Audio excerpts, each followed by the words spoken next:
January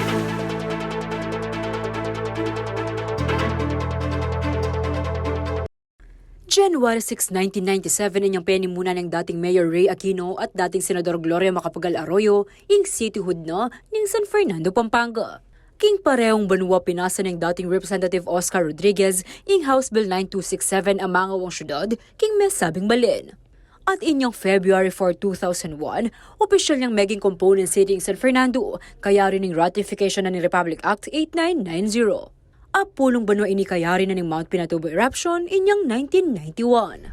A foremost na dahilan during the deliberation, bang ganito majority economic activities.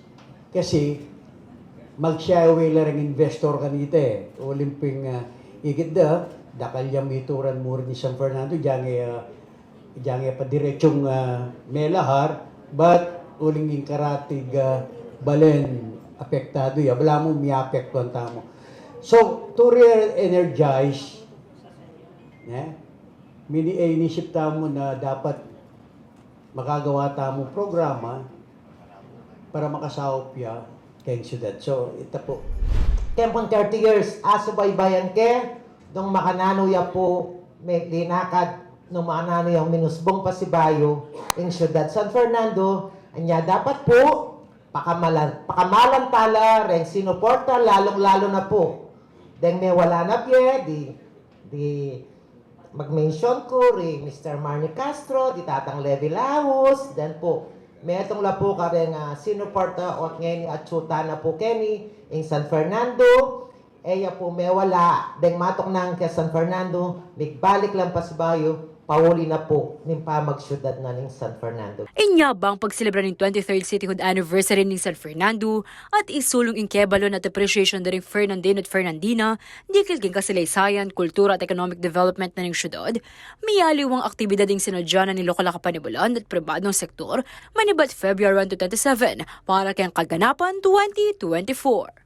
Ngayon banwa atin niyang tema yung kaganapan aking syudad kung pakamalan alang malalakwan, king kaganapan, kayabet, tamungan. Mapilan ka rin aktibidad ng Citywide Cleanup Day, Trade and Food Fair blessing at opening na ng Super Health Center o RHU6. Makanyan mo naman ing wedding in the city. Nung nuka rin dinala lang pares ting mikasal libre, kayabe ing cake, tokens, frame at aliwa pa.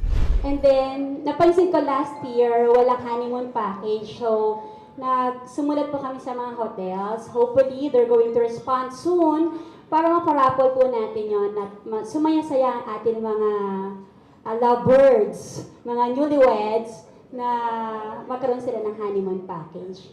Ang katanda naman ding Fernandino at Fernandina na suporta at makisanmetong king month-long celebration.